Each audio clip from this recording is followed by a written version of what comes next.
미래 사회, 즉 4차 산업혁명 시대에 필요한 인재상, 창의융합형 인재.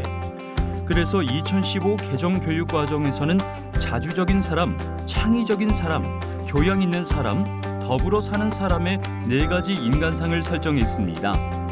그런데 초등학생들을 창의적인 사람으로 자라게 하려면 어떻게 교육해야 하나요?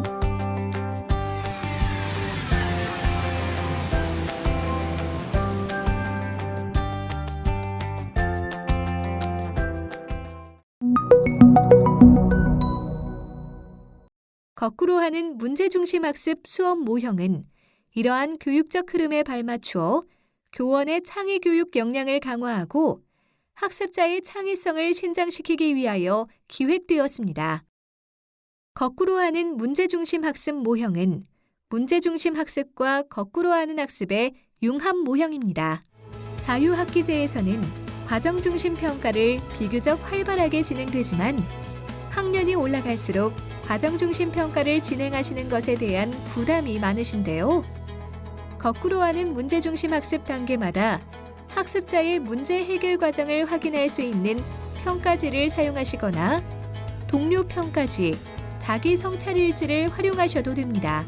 또한 센터에서 제공하는 평가 루브릭 등을 수업에 맞게 변형하여 활용하실 수도 있습니다. 저는 교과 수업 시간에 FPBL 수업을 투입했는데요. 생명과학 1의 5단원 생태계와 상호작용 단원에서 생태계, 개체군, 군집, 그리고 상호작용, 생태계 내 물질 순환, 생태계 평형 등의 개념이 나오는데 이와 관련된 문제를 개발하려고 했습니다. PBL에서 다루는 문제는 비구조적이고 실제적이고 간학문적인데요. 이러한 특성이 교육과정에서 다루는 개념들과 관련해서 제가 문제를 만들기 위해서 생각해낸 주제가 바다 거북이의 죽음과 미세 플라스틱이었습니다. 수업 구성을 하면서 이제 같이 수업을 들어가는 선생님과 고민을 엄청 많이 했습니다. 위험성이라는 게 분명히 존재하거든요. 사람이 물구나무 섰을 때 목이 꺾이거나 심지어 수업하기 전에 여학생들, 남학생들 조사해봤을 때 단 한 번도 몸을 거꾸로 세워본 적도 없는 학생들이 반 이상 되었고요. 본인 스스로도 믿지를 못하는 거죠. 자기가 할 수 있는지 없는지를. 하지만 영상을 만들고 체계적인 훈련과 트레이닝을 통해서 누구든지 할 수 있다는 것을 알려주고 싶었고요. 도전을 했습니다. 강도 높은 근력 운동을 합니다. 또 그 근력에 맞춰가지고 이제 슬슬 몸을 세우기 시작합니다.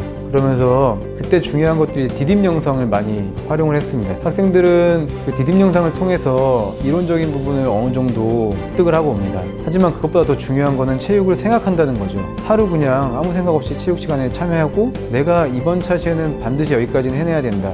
안 돼? 그럼 다음 차시에는 반드시 해내야 되고 차선책이 있고 차차선책이 있고 그게 안 될 경우는 머리를 대고라도 하고 뭐 친구 보조자를 통해서 하고 이런 과정들을 반복하면서 물구나무 서기는 개인이 하는 거지만 실제로 보조자가 반드시 있어야 되거든요. 2명 이상씩. 그래야지 다치지 않는데. 그래서 서로 이제 학생들끼리 잡아주고 보조해주면서 유대감도 늘고 자신을 스스로 믿기 시작합니다.